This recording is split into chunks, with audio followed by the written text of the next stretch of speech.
All right. Well, we're going to go ahead and kick it off today. Want to welcome Russ Stevens from the Association of Professional Builders. Really appreciate you coming, taking the time with us.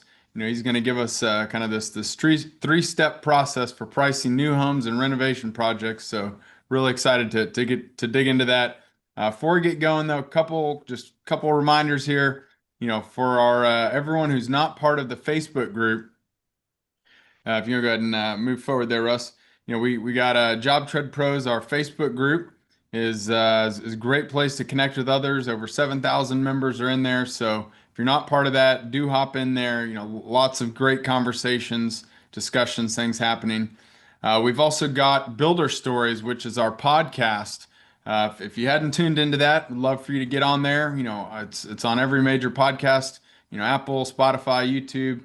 Builderstories.com. You can watch it right there on the website as well. But if you or anyone you know would like to come on, share your story, we'd be happy to have you as a guest. Just go ahead and apply right at builderstories.com. Love to see you on.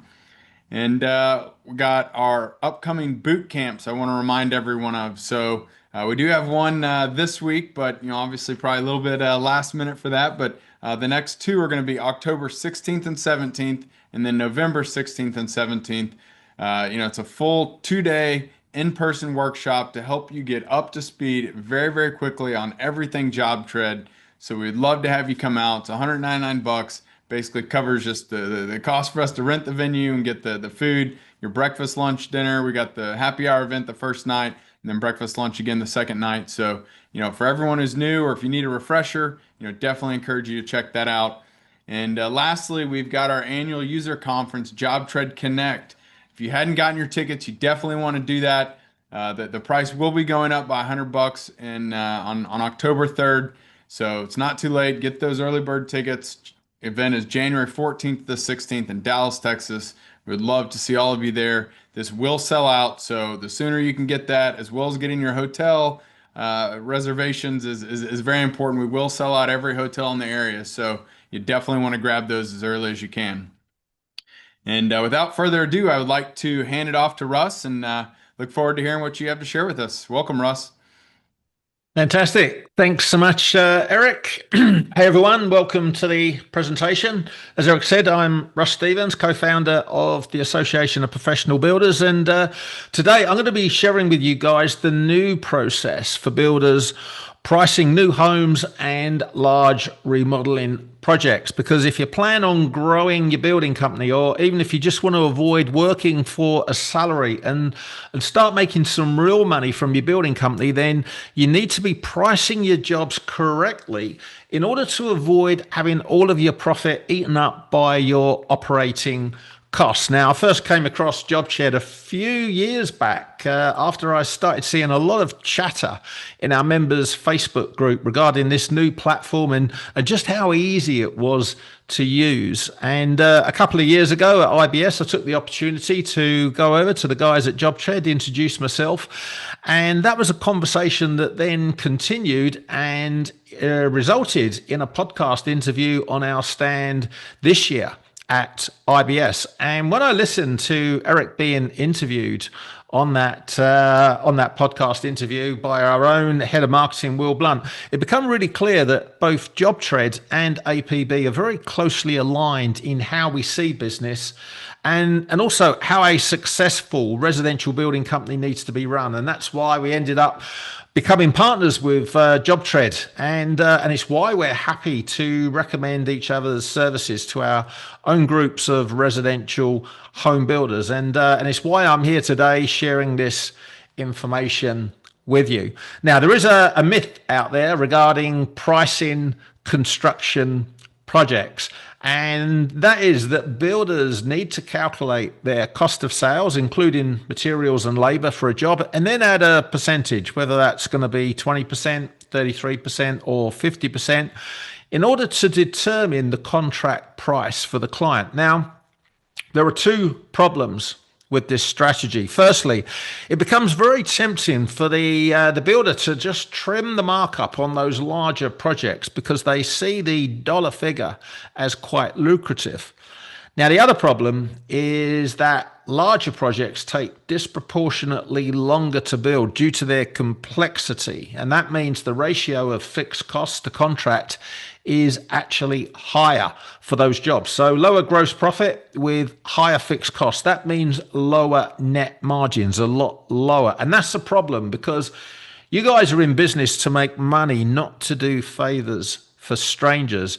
And that is why every building company needs to implement a pricing model that takes into account the project timeline and the capacity in their business for running concurrent projects, as well as the cost of sale, in order to get closer to that industry benchmark of 10% plus net profit.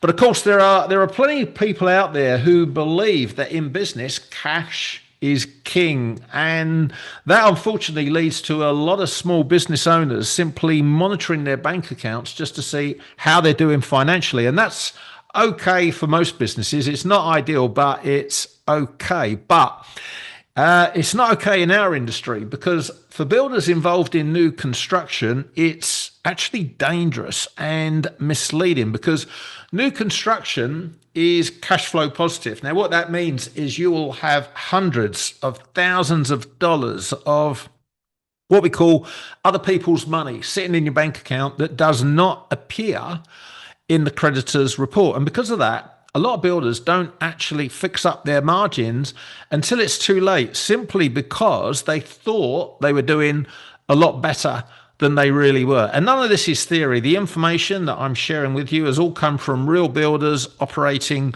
real building companies, guys that understand what is really going on in the industry. Guys like Ryan Stannard. Now, Ryan runs a $15 million a year building company operating on 25% profit.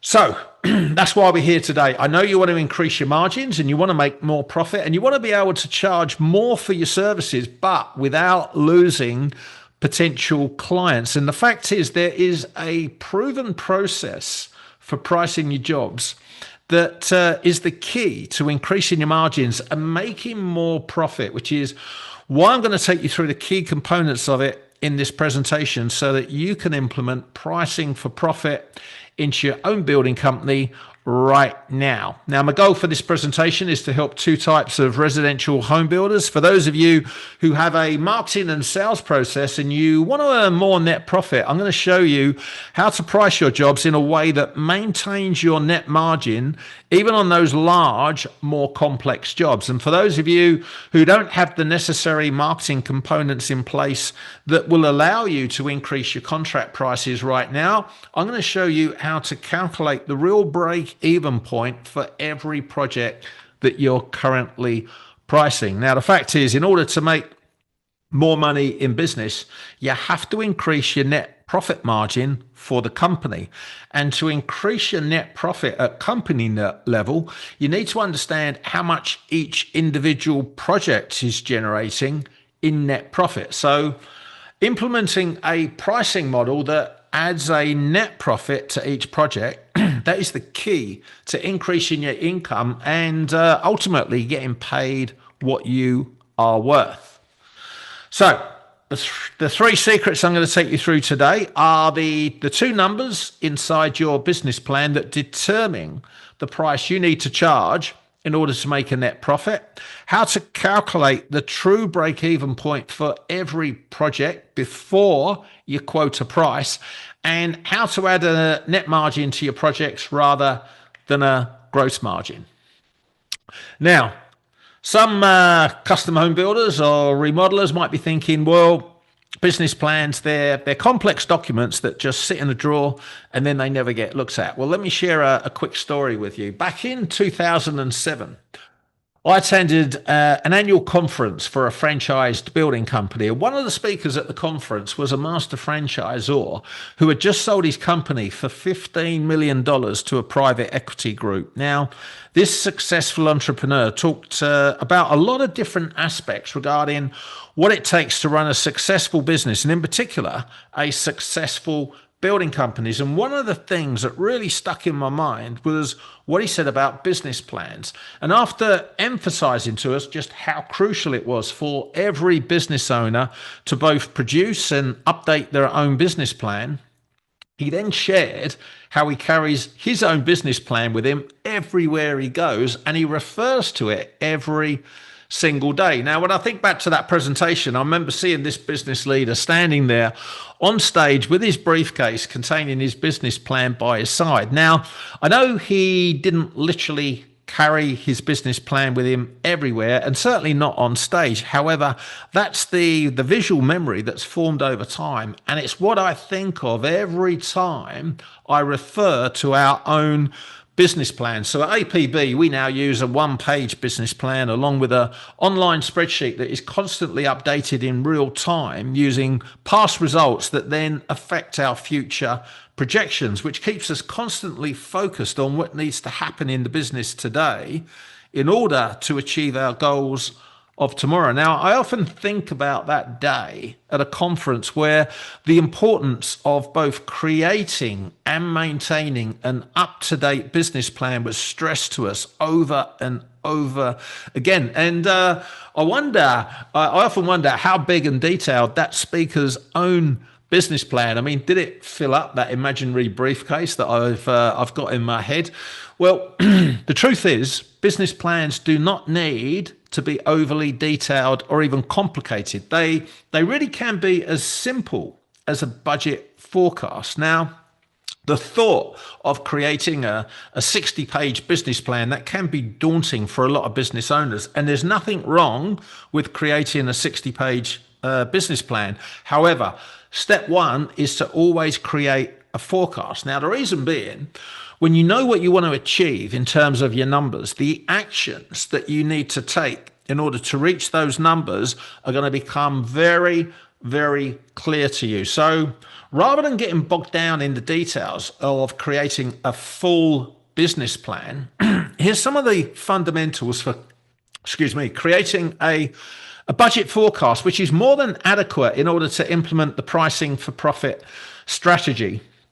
Now, there are a number of key performance indicators or KPIs that a builder needs to budget for and monitor monthly. However, two of the KPIs that are used in the pricing for profit formula are the annual fixed expenses and the number of jobs that you plan to sign over the next 12 months. Now, in terms of annual fixed expenses, this figure must include a market salary for everyone working inside the building company, including the owners of the business. Now, as a very rough guide, this is typically around about 5% of annual revenue for most building companies. However, that percentage may not be realistic for your own particular business right now, which means you need to look at the job market in order to assess how much it would cost to replace the owners. Remember, if you are currently drawing down on a director's loan or just drawing profits at year end instead of taking a regular salary, then your annual fixed expenses are not real, and they will need to be adjusted in order for you to end up underpricing your jobs. Now, the second KPI that forms part of your business plan and is an integral part of your of pricing your future jobs is the number of projects that you plan to sign over the next 12 months. Now, this will be the equivalent of the target revenue for the year divided by the average contract value that your company is targeting.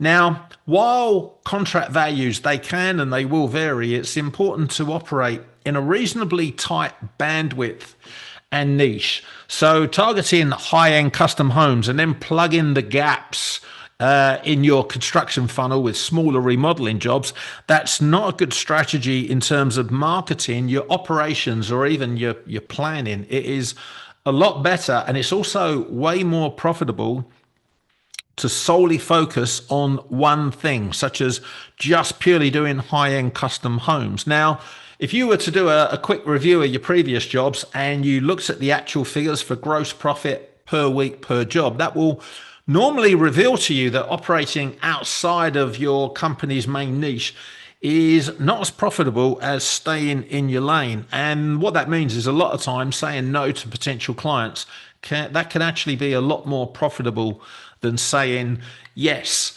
Now, some builders believe that they don't need a business plan just yet because their building company isn't quite big enough. However, it doesn't matter what size your business is, even if it's a brand new business and you've not even started trading. You've got to have a business plan, because a failure to plan is a plan to fail. And the place to start when creating a business plan is at the bottom rather than at the top. So rather than thinking about how many homes you want to build over the course of a year, start at the bottom with the net profit you want to make after you've drawn a market salary out of your building company. And once you've got that figure in place, you can then target a realistic net margin and add the budgeted fixed expenses in order to establish what the gross profit needs to be, and then the revenue along with the average contract value and the number of jobs you need to actually get. I mean, if that sounds complicated, it's really not when you've got the right template in front of you and you can start building this out. Now, another mistake we see with a lot of residential home builders is that some people think, well, the bigger the job, the lower the percentage margin required to cover the fixed expenses. So let me explain why it's actually the opposite. Now, a common mistake that is made by builders when pricing a larger than normal project is to reduce the margin percentage after they then look at the gross profit as a dollar figure.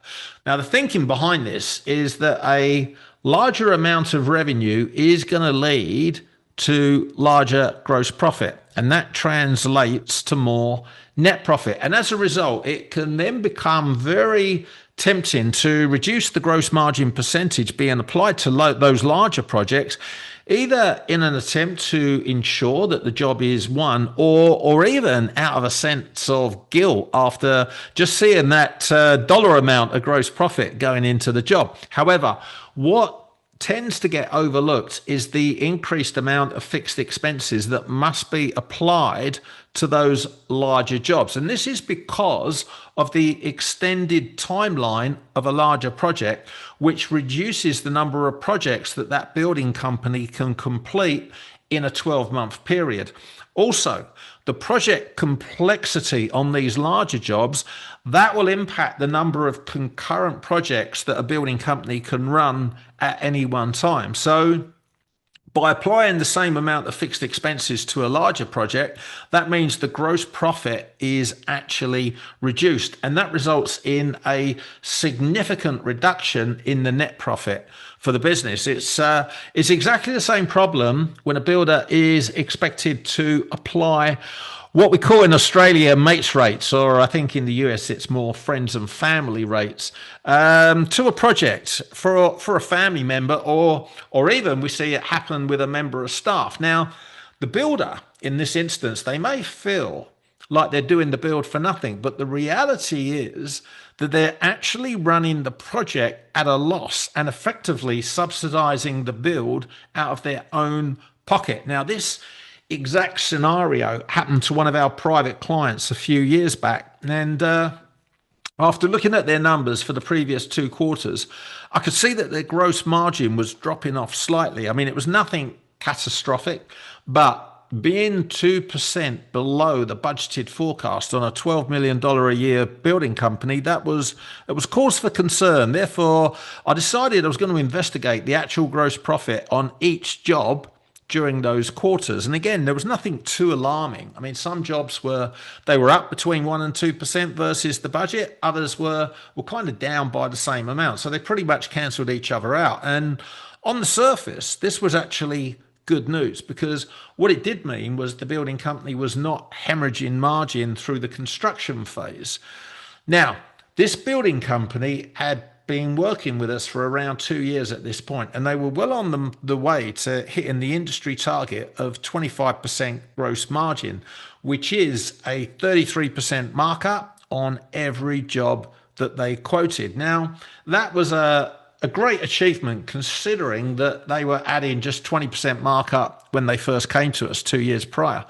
And 20% markup actually equates to a 16.6% gross margin and a mere 2% net profit. And that is not nearly enough for a residential building company to grow safely and securely. However, as I looked at the gross margin for each project during these 2 quarters, there was one job that really stood out because it had a starting gross margin of just 5%. Now, who in their right mind would sign a fixed price building contract with just 5% profit built in? So it had to be wrong. So I asked the owner of the building company, I said, well, what happened here? And he said, that's my brother-in-law's home. He said, it's all good though, because he actually works in the company. So we just work on a nominal amount to cover our costs. It's something we do for all the family. Now, keep in mind, there is actually 5 siblings working in this business, and that is a lot of free work going on. Only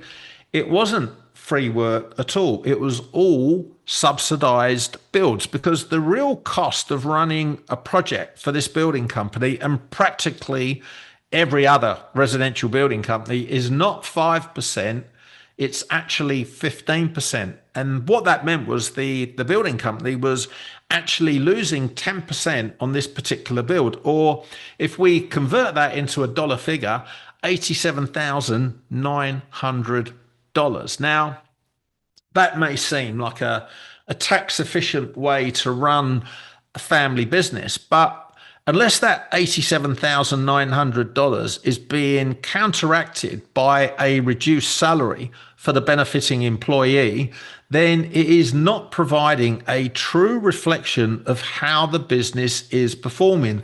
And it's also not fair on the other stakeholders who will now have to build a home of similar value just to get their fair share out of the business. Now, over the years, I've seen this situation play out plenty of times with mates rates for family and friends and staff members who were all offered a crazy low price simply because they work in the business, or even potential clients with a high value project who were offered a discounted rate in order to just try and win the job. Now, the problem is these reduced contract prices are not being run at cost or even at a very small profit. They're actually losing the business money once the fixed expenses have been factored in. And the fact is, every building company has a finite capacity based on their structure and their available resources, which all have to be paid for through their fixed expenses. So what that means is every job that is taken on actually utilizes those fixed expenses, which reduces the capacity for the building company to take on other work, regardless as to whether it's a client build or even just a favor to a friend. Now, in order to help builders understand their true break-even point for every project they sign, which means understanding their fixed expenses as opposed to only knowing what their break-even point is just for their materials and labor, we developed a calculator that could be used for every project that was being priced. Now, if you don't have access to this calculator, a general rule of thumb is to add 17.5% to the cost of sale in order to cover all the fixed expenses for the business, including a market salary for the business owners. Now, the reason for that is because a 17.5% markup equals a 15% margin, and that is the typical fixed expense ratio for a residential building company. Now, this is your true break-even point. And in order to make a net profit that will enable you to grow your building company safely and securely, you need to add a lot more than just 17.5%. So now can you see why 41% of residential building company made less than 3% net profit last year, which is why successful operators run their building companies by applying a 33.3% markup to new construction in order to generate double-digit net profit. And building companies that are focused on large-scale renovation work, they actually work on even higher margins. Now, typically, they're marking up by 55%. Now, out of interest, maybe you guys can type in the chat for me. How many of you guys have done projects on family and friends rates for other people, thinking it wasn't really costing you anything, or maybe you actually know another builder that's done this, where they've done a project at a reduced rate, but in the belief it wasn't really costing them anything. Has anyone? Yeah, David is guilty as charged. Valentine, yes, made no profit. Alriza, we've done it. Brandy, yeah. David, guilty. Yeah. Look, it catches a lot of builders out.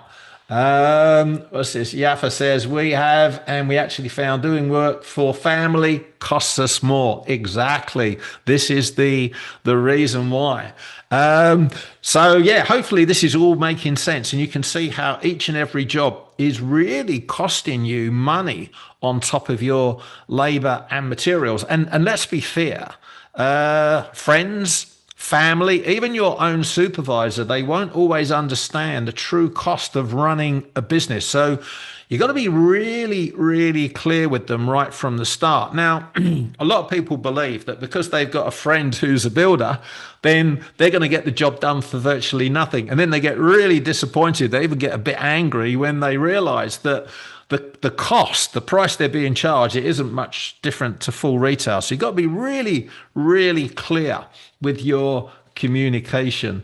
Now, when I share this information with a builder for the first time, sometimes I get the response, well, yeah, but it's not really costing me anything because it's work that I wouldn't normally have done. So really it is just extra. But I want you to think about this. How many jobs can your building company do at any one time?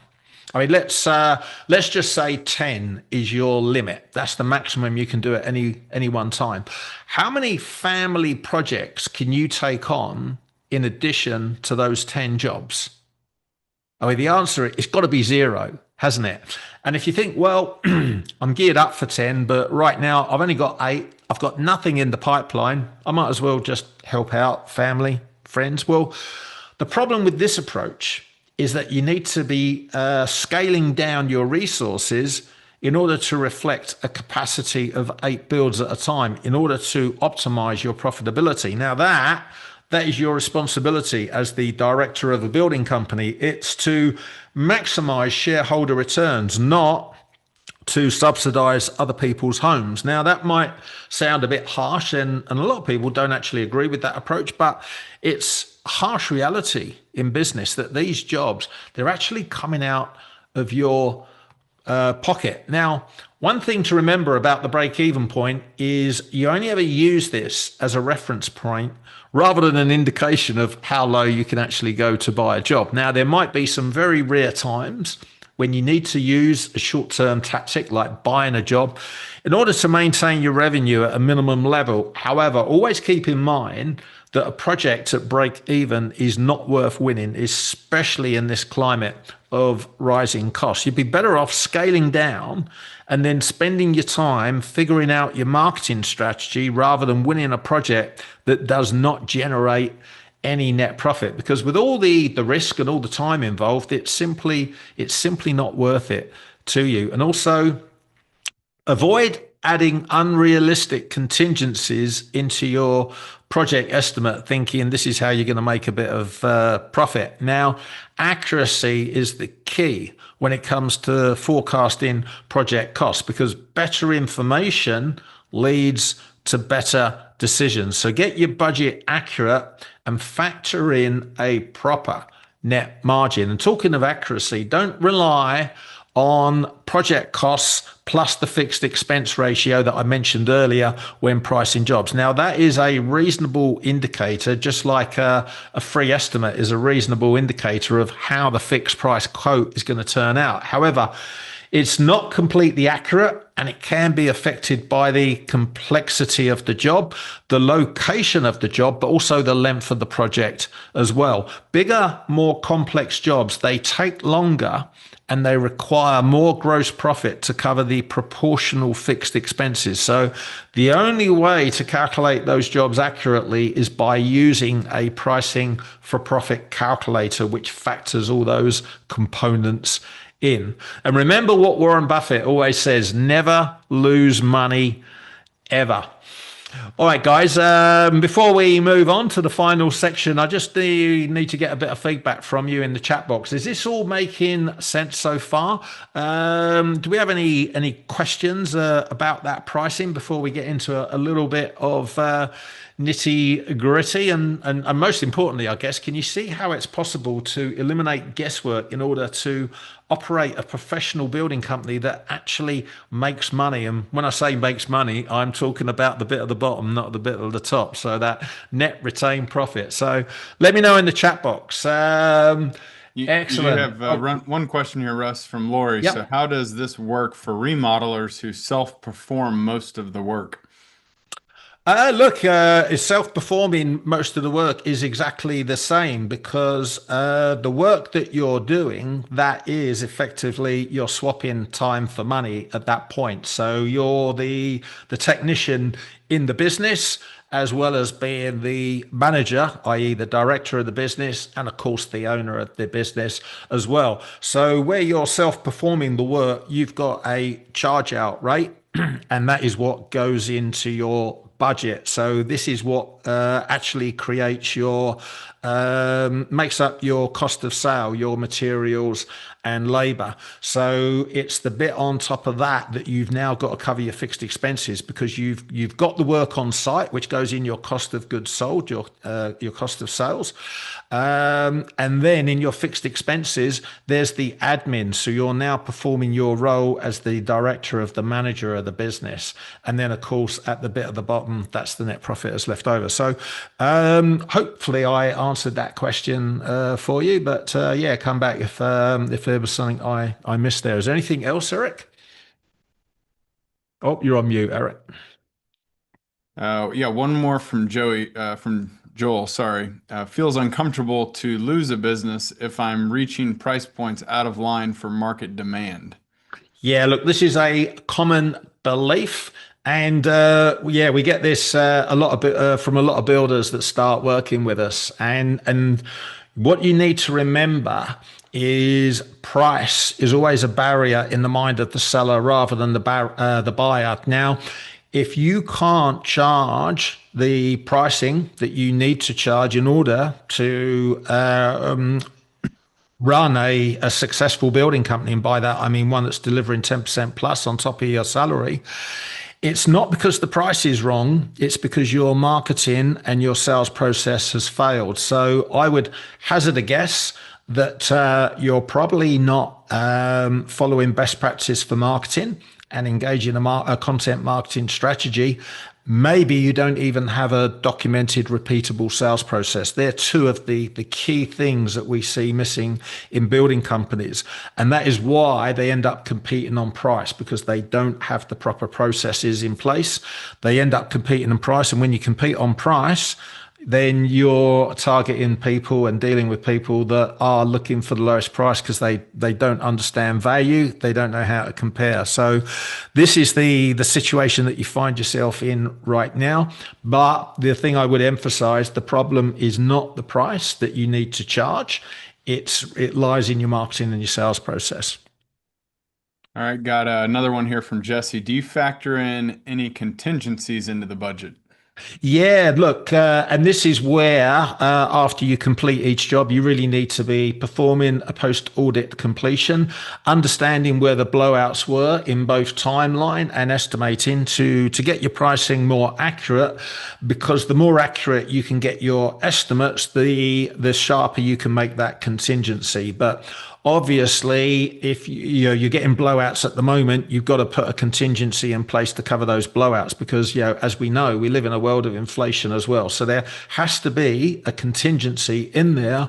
However, you want to get that contingency as tight as possible so you're dealing with accurate numbers and post project completion audits will help you tighten that number up. But yes, I'm not saying don't add contingencies when I talk about because what we see is people adding contingencies, cubby holes. Some people call them. They put them here, there, and everywhere, and they think, well, that's how I'm going to make some money. It kind of more of a comfort thing for them. But really, one contingency, let's get it really, really tight and accurate. Great. And Andrea asked, so how are you getting to that 33.7% margin? Is it a combo of markup on materials, self-performed labor, subcontracts, and a project management fee for overhead and profit? Been trying to figure out the sweet spot for pricing without pricing out of our market. Yeah, and again, if you feel that you are pricing out your market, you what we say is actually 33.3%. That will give you a 25% margin. That's where you've got to be in new construction. You've got to be even higher in remodeling. But it is a figure that is added to the cost of goods sold. So it is your materials and labor. And the idea is that 25% margin will cover the 15% fixed expense ratio, which varies from company to company, dependent on where you are in the growth cycle. But if you are marketing correctly, which means you're investing 3% in advertising and marketing, that number shocks a lot of people, but that's obviously 20% of your fixed expenses. So that's something to take into account. And you're paying yourself adequately, which is 5% of your revenue as well. So, there's 8%. There's more than half of our 15% there already. So it's when you take that into account, it's not hard to see that that only leaves another 7% on your fixed expenses. But when you get these ratios in place, you're not going to be able to hit them straight away. If you're marking up your jobs by 20%, for instance, you can't suddenly say, okay, this guy said I need to mark up by 33%. I'm going to put that price on it. And then you're going to struggle to sign the contract. The reason you will struggle to sign the contract is you've not delivered or demonstrated enough value, which comes back to your marketing and your sales process. So you can typically increase your margin by 2% immediately without doing anything. And you won't miss a beat, but you've got to start working on your marketing and your sales to reach the heady heights of industry benchmarks. So Lewis asked, is charging by square foot good or bad? Bad, in our opinion. The reason for it is, I mean, what are you? You're not demonstrating value. You're focusing the client's mind on the price. So what are they going to do? They don't understand everything that's going to go into that square foot. They're just going to compare that square foot price to someone else's.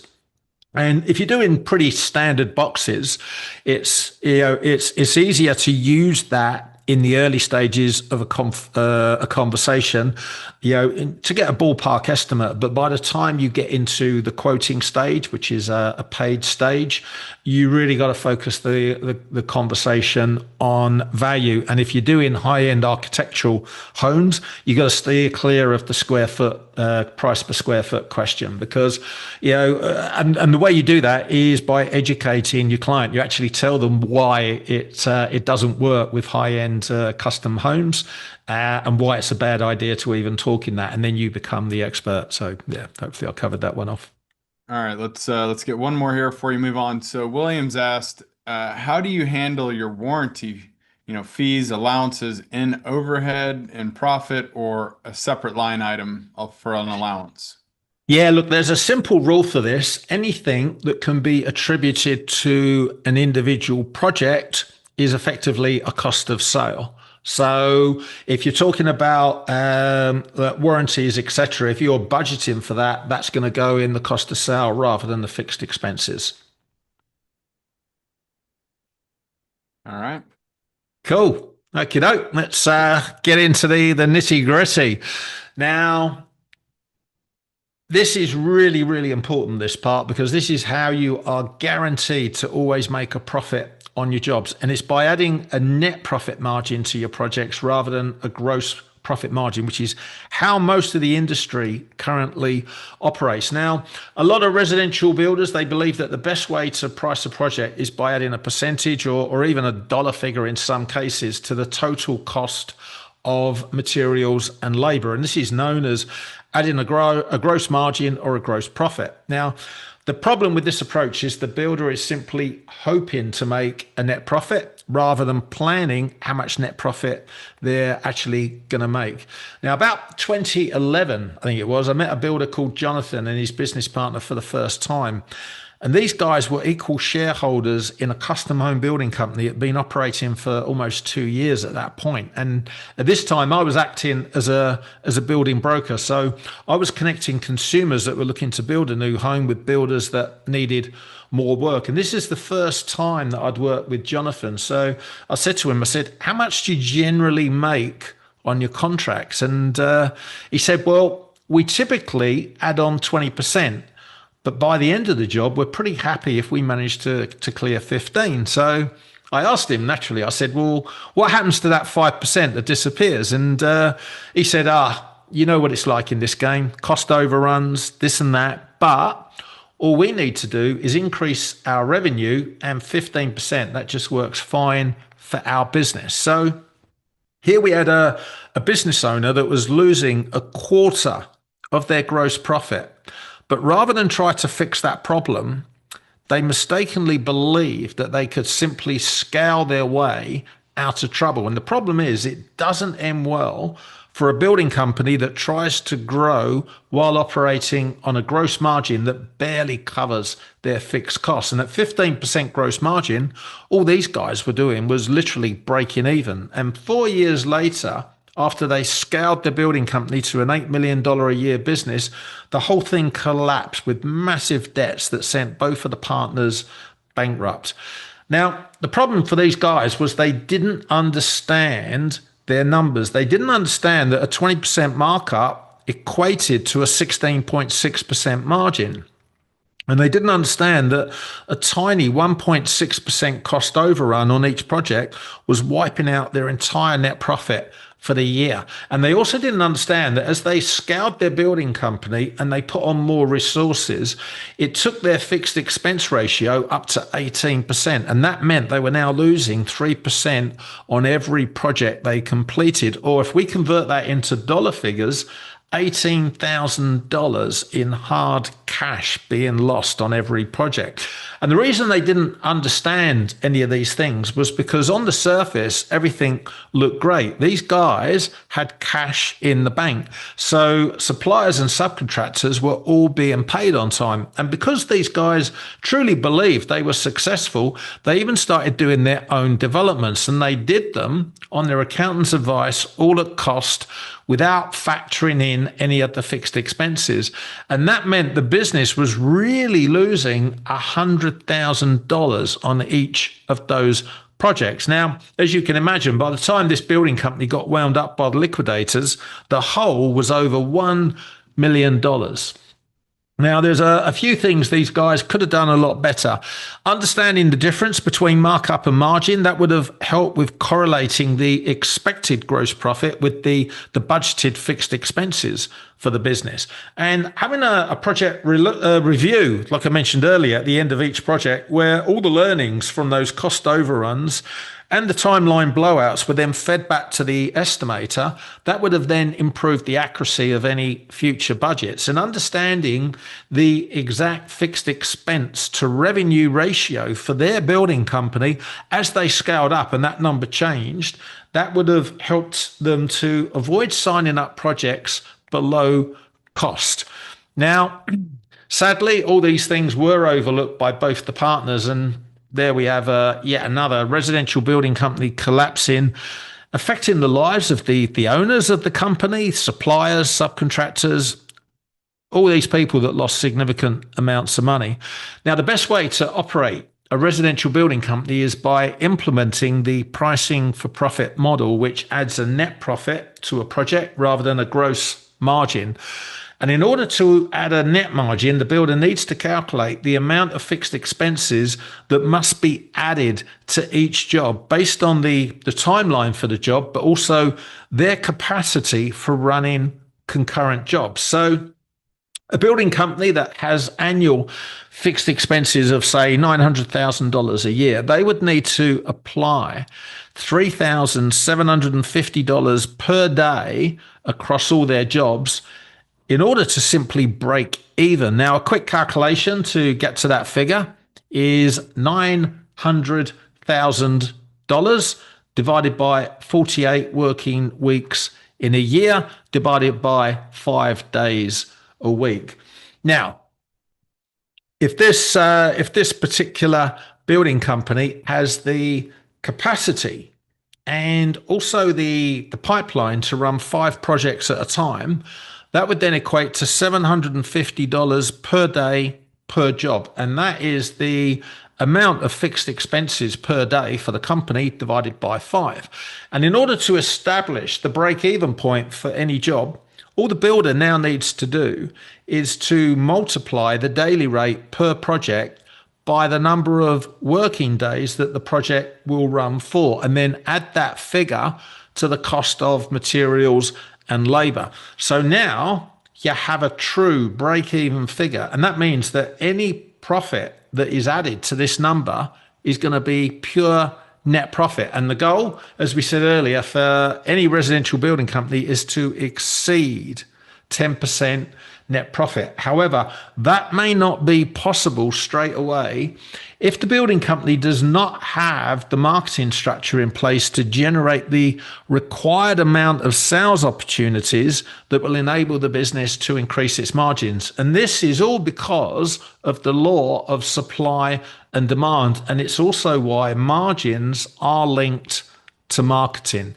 Now, I hear a lot of builders say stuff like, well, yeah, duh, it's easy just to tell me to put my prices up. But if I did that, I'm not going to win a single job. But here's the thing. Yes, you would. And the reason for that is because margins are linked to marketing. If you can't charge the prices that you need to charge in order to generate a 10% net profit, it is not because your price is too expensive. It's because of the perception of value by the consumer. In other words, it means your marketing has failed. It's failed to demonstrate value, and it's failed to generate enough opportunity that your service actually becomes a scarce resource. Now, I can't really go into sales and marketing here, but it's really important to know that 33% markups are the norm for professional building companies in new construction, not the exception.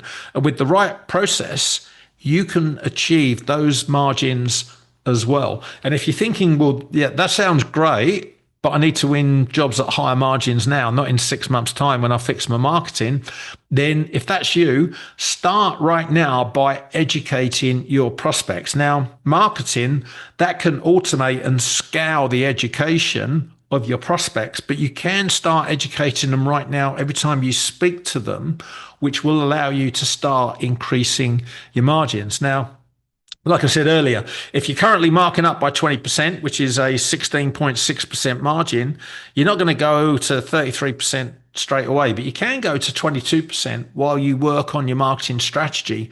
And then you just build from there as you create more demand for your services. And as you create more demand, it's really, really important to limit your supply using a strategy we call construction slots, because that will enable you to get to the correct margins. It's about limiting your supply while increasing your demand. Remember, it's the supply and demand formula.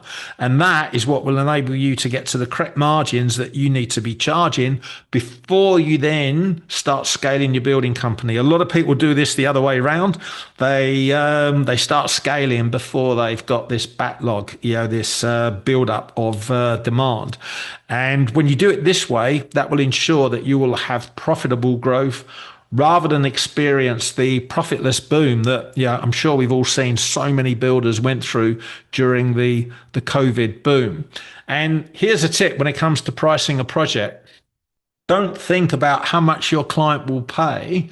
Go with the price that you need to charge, which is in line with your business plan, because having more demand than you can supply, that makes it easy to execute a business plan. And it also makes it easier to be less emotionally attached to the outcome of a sales meeting. You want to get the mentality of the price is the price. And honestly, it's a lot easier than you may think. And I only say that because this is what builders have told us. They're always shocked when they increase their margins and the prospects just sign up. But really, it shouldn't be a surprise. The price is the price. And it goes without saying as well, don't try and compete with another builder's price, especially if you've not seen their quote.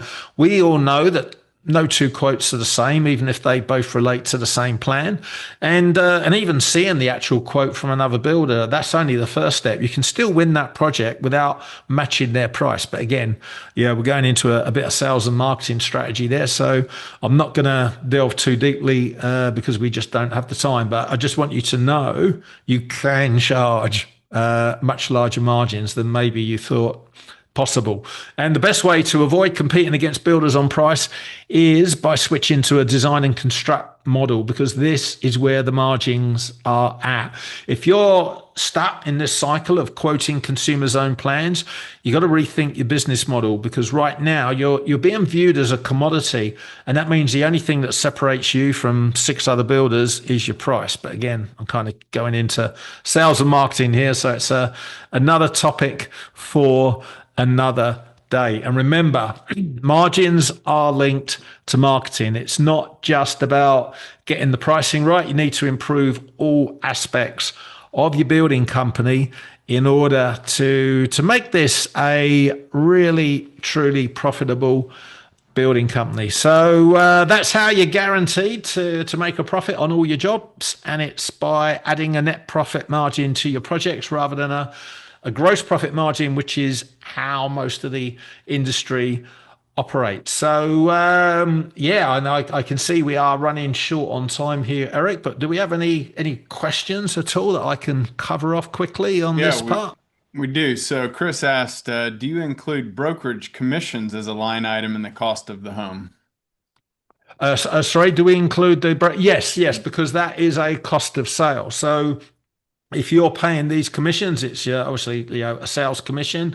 You're going to build that into your estimate for that job, and that is going to go in your cost of sale. Yes. We got Megan here asking, curious if everyone is putting production staff, in parentheses, the field crew, into their COGS or keeping them in overhead. That obviously affects gross profit and net profit. So curious how everyone is measuring that. Look, that's a very important one to get right. Anything that is part of the production, so we're talking carpenters and any other trades people or labor that can be attributed to the job, that goes into the cost of sale. The things that become a little bit more difficult for builders to break out are supervision. So if you've got a supervisor managing like 10, 20 jobs, yeah, I'm say 20. I know some of the big guys do that, but you've got a supervisor running multiple jobs. That obviously becomes very difficult to attribute that cost to an individual. So that goes in your fixed expenses and it becomes part of your fixed expense ratio, which obviously you're covering that in a different way when you're pricing your jobs. Yeah. All right, got one from Jason here. Do you add a contingency for time overruns? A job going an extra week or two eats up margin quick. Yeah, look, if you're, and this is where the post project audit completion's really important, because if you're finding you're like 3 or 4 weeks out and you're not convinced you've nailed this is where you're probably going to have to put a contingency in just to protect yourself. But like I say, accuracy is the key. It's understanding, well, what caused that, and fixing that problem so that your initial estimate is a lot closer to the actual outcome. The one thing I would say on this, which is something that gets overlooked, is we went back and we calculated the cost per project per day. And the example we used was $750, which is pretty standard. It's pretty much, between $500 and $800 for most projects. And that surprises a lot of builders. But you've got to know that number, and you've got to even share that with your team and your subcontractors as well. Because a lot of people are just not aware. They think, the painters, they got delayed on the previous job. They can't get on site until the following week, going to push the project back a week. You need to understand that that is 5 days at $750 a day. $3,750 is coming straight off your bottom line in profit. A lot of time we don't make the connection between the cost of that delay and our profitability. But when you push a project out by a week, you're actually delaying the start of another project that's going to come in and fill that gap because you have a finite capacity for concurrent jobs. So really, really important to understand that bit. All right, we got a question about remodeling here. What is the ideal margin for remodels? Remodels are really a different animal. Would love to hear more about how to price these more appropriately. Yeah, look, the problem with remodeling comes in scale because they take a lot more supervision. There's a lot more decision making that has to be made on site, and because of that, we always like to see remodelers factoring in bigger margins, bigger net margins, because it's a lot easier to scale a new construction company. So in terms of that, you're going to be doing the same thing. You're going to be working backwards, but you really want to get getting your net margin up to 15%. So obviously 15%, if you think in terms of that, your target net profit, you might not be there now, but that's something you want to build towards. Then your fixed expense percentage goes on top of that. Now you know exactly what you've got to be charging or clearing in gross profit, which is going to go on top of your cost of goods sold. So, if you kind of think in that way, you're starting at the bottom and you're working at the top to get your contract price rather than starting at the top and then hoping to make a good net profit at the bottom. All right, and here's a great one to take us to a close. So Lewis asked, how can we connect with Russ if we would like to use his services? Okay, and let's backtrack then because I do have something for you guys. And that is we've got an action plan all built around this pricing for profit model. So when I said if you don't have this calculator, we've actually got this calculator built into this action plan. This is one of 50 plus action plans that our members have access to. But I want to give you guys access to this action plan completely free of charge, no strings attached. So you just scan that QR code and you will get instant access in our portal to this action plan.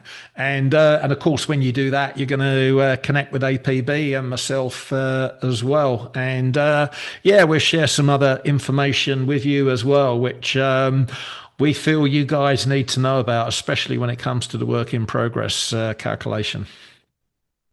All right, we got one more question here from Andrew. So, what are your thoughts on pricing based on target profit per day versus simply dollars or percent margin?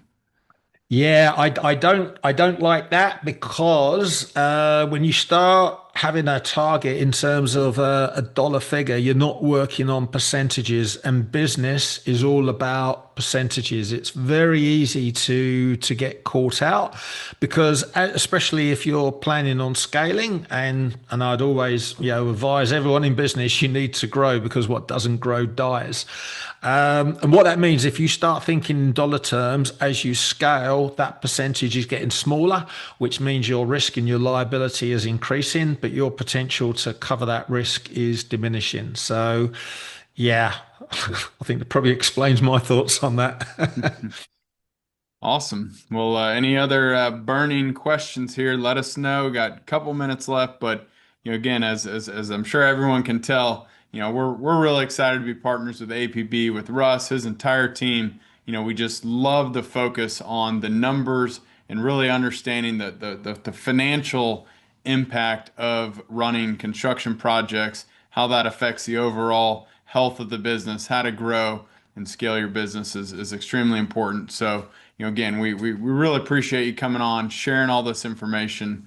So how often do you do these webinars? Valentine, we do them regularly. So I think you can tune in to, we have jobtrade.com/webinars there. They're also listed in our help desk as well. Vance, do you have any advice specific to subcontractors, plumbing in particular? Look, it's not our strength. The only advice I'll give to subcontractors, if you're not being paid on time by a company doing new construction, that should raise the alarm bells for you because a new construction company is cash flow positive. When they start to run into cash flow difficulties, I'd run for the hills. That's probably the best advice I can give. Absolutely. All right. Well, just so everyone knows, if you do want to get in touch with Russ again, there's a whole plethora of information that he could share with us. We just kind of bit off one topic here, but we would love for you all to be able to continue learning from him and his team. They're a great group of people. You can get more information by reaching out directly from the JobTread Marketplace. I'm going to post the link here in the chat. I know they would love the opportunity to at least kind of get to know you, share more information about what they could do specifically for your business. We do have countless of the JobTread users that are also working with APB. It has been a really great way to see how closely aligned our communities are and how much we both want to focus on helping you to grow your business in a very healthy and profitable way. So thank you, everyone. Thank you, Russ, for coming on. We appreciate everyone's time this afternoon, and we will have this recording live.